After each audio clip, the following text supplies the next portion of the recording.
Hello and welcome back to Education 240, Teaching Methods, Teaching and Learning Methods of Successful Instruction. This is Chapter 2 of our session of videos of a series of 5 in which we'll discuss learning. What is learning? How does learning occur? What do students do with learning? We ended our last section on what is teaching, and just to take a moment to recap what is teaching, understanding that we discussed that teaching was a series of development and implementing and presenting information in such a way, a process of presenting that information in such a way that the students are able to learn the material and leave the class knowing more than what they entered the class with. We spoke about differentiated instruction and how it's important to reach each and every single student that's in the classroom. Now we're posed with the question, what is learning? What is learning? How does learning affect our lives? Is learning simply understanding or memorizing a simple statement that we can use for the next 10 minutes of our lives and then forgetting about ever learning it in the first place? Or is learning an applied matter to where we understand something, we apply it, we use it a few times, then we no longer need it? Learning is a lifetime process. Learning is something that we do every single day of our lives, and it never ends.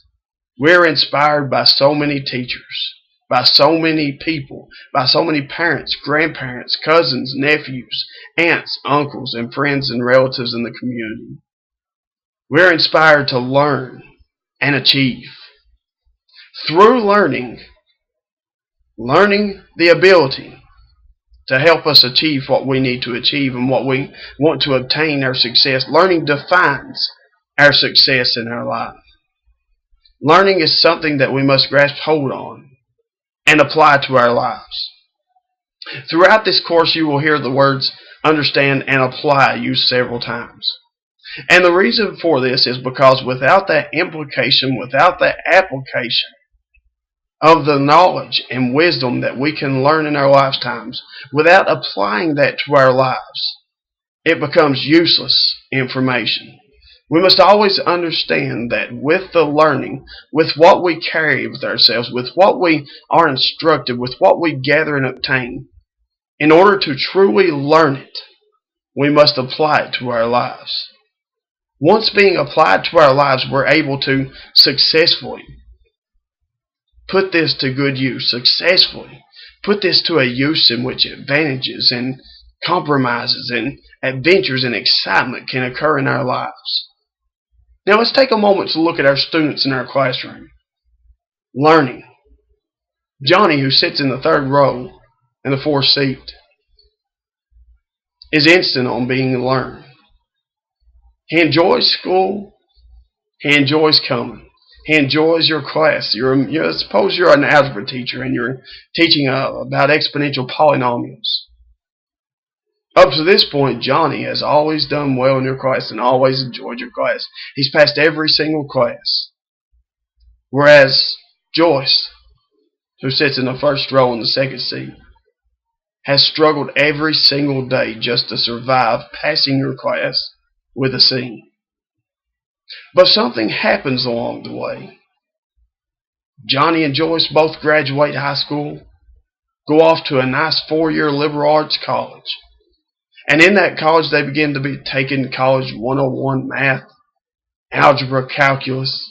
They begin their mathematical series of classes that are required for graduation. And for some reason at this point, Joyce seems to excel much more than what Johnny ever could excel. But you begin to think back in class that Johnny was always the A student, that Johnny always remembered everything, that Johnny always was able to answer every question that was given in class. You assume that Johnny learned the material, whereas Joyce had to struggle every day finding ways that she could apply that material to her life, finding ways that she could use that material in her life. That way when test time came around, she could relate it to something that would help boost her memory and help her understand how to solve the problem. What Johnny and Joyce are facing is an illustration that we're facing in today's schools every single day. Teachers are faced with this issue every day. Teachers are able to send out the content. They're able to deliver the content in such a way that the students are understanding that content When it comes time to take the assessment, when it comes time to take the test, the students are able to quickly jot down what they remember from the class before, what they remember from the week before. They've got it in their minds. They've got it in their memory. They continue to jot down everything that they could possibly remember from that class. Whereas students like Joyce, who sit in the front of the room, that struggle every day trying to find an application, have an advantage in this situation. You see, when Joyce became in college, when they began to talk about exponential polynomials and how to factor them and how to add them and how to do modulars and modulations on them, Joyce remembered that she applied this to, it's very similar to washing her clothes at home. She knew that the reds, she would have to group with the reds. She knew that the whites, she would have to group with the whites. And this reminded her that with exponents, she was never able to combine two exponents that weren't the same. She was never able to combine two variables that weren't the same. Whereas Johnny simply remembered how to go through and place his x's and y's together, and it was a process that they did in class every day.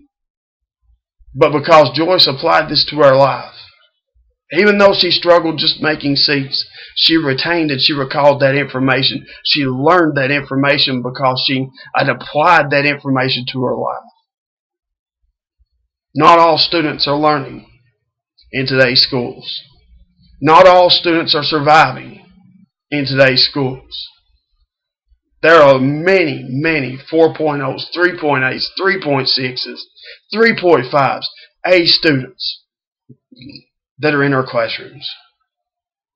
However, they haven't been able to learn the material simply because they haven't been able to apply the material. They haven't been able to establish the material in their lives to where the material becomes meaningful. Unless the material becomes meaningful, the students were never able to learn and hold and retain and recall the information that was placed before them. What is learning?